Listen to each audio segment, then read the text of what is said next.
Cole's quilts. And I finally finished the baby dragon, which I'll put a better picture on here so that you can see.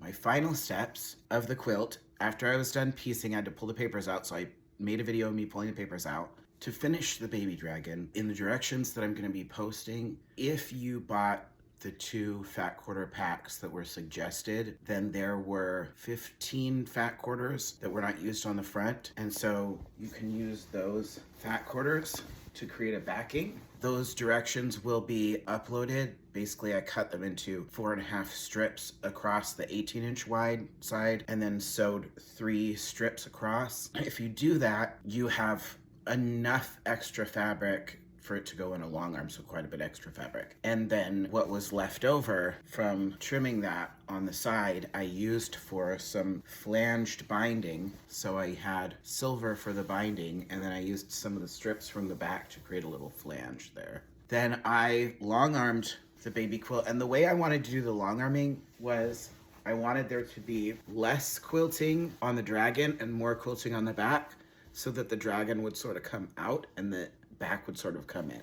So I did some pretty dense quilting here, some pebbling and some curves in the background. And then on the baby dragon, I mostly just outlined shapes of the baby dragon. And then back here, where this was supposed to be background, I did some more dense quilting here to try to make it come in. And then once I was done long arming, I did flanged binding.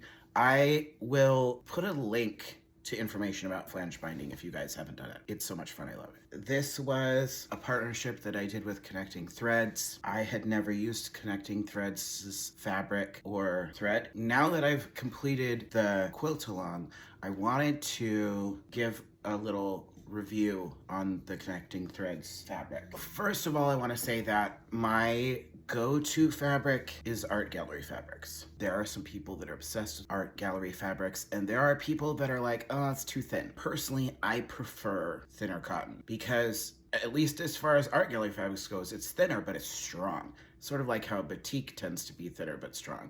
And doing a lot of foundation paper piecing where I have a lot of intricate pieces and a lot of seams that will group together, it can make the quilts very thick. And when you're using a regular or a thicker cotton, the bulk just gets crazy. So I really prefer thinner fabric. For the sake of this review, I'm gonna be comparing this to art gallery fabric. Here's a piece of some of the fabric. And the first thing I wanna say is the feel of the fabric is great. When I first got into quilting, I was buying fabric at Joann's. And after a while, I realized that it wasn't great. And I asked my quilty friend, well, how do I know if fabric's good?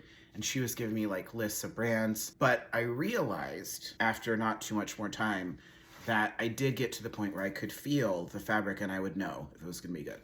So this has a very good feel. I really don't like very loosely woven cottons where you can see the weave. This is not like that. It has sort of like a sheen to it, which brings me to the 2 things that I didn't love as much about it. And one is, it doesn't press as well as art gallery fabrics. So what I mean by that is, it's definitely a quilting cotton, but it almost has a sheen to it like a satin. And if you've ever tried quilting with satin, which I did once and never again, it doesn't press very well. Like you press it and it just sort of flops back up. This will press, but it doesn't press as well as some of the other fabrics I've used, which is not the end of the world. The only other thing that bugged me about it is the unraveling was a little bit more than some of the other high quality fabrics that I've used. If I were to compare this to like fabric you'd buy at Joann's, oh, this is like 200% better, right? So it's good fabric. Is it the best fabric I've used? No. So I would say the look and the feel, great. The unraveling, middle of the road. And the pressing, middle of the road. Would I use their fabric again? Totally. It's good fabric. And this particular soft rainbow, like I designed this quilt because of that fat quarter bundle. Like I saw that fat quarter bundle and I was like, I love these colors. It's screaming baby blanket. How can I make a baby blanket out of it? Now, what I do think is cool is that they have threads that match their colors. Super convenient. So if you know you used a certain color a lot in the quilt, you can just find the thread of the same color. So this is part of their, I think, their essentials line. I have to admit, when I first used this, I tried to use the thread for piecing and it did not go well. It just kept unraveling and breaking, and I got frustrated and I switched to another thread. And I thought to myself, oh no, I'm gonna have to go on there and say, it's not good thread. But then I tried to use it on my long arm for the quilting and it was great.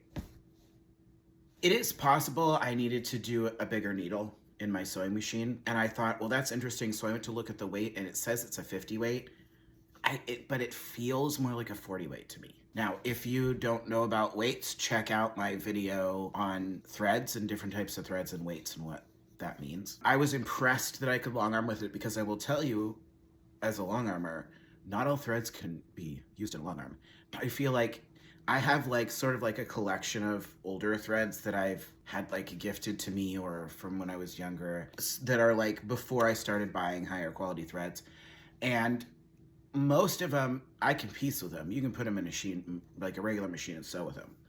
But you can't put them in, like if you put them in a long arm and you start moving, they just break. So the fact that this didn't break at all when I was long arming, I was very impressed with. I think if I were to sew with it on my regular machine, I might need to try changing the needle. I will say I have noticed that I feel like different machines can be picky. Like, I know this sounds weird, but I've heard people say their machine only likes Orifil thread, or their machine only likes superior threads, because when they try using other threads, their machine freaks out.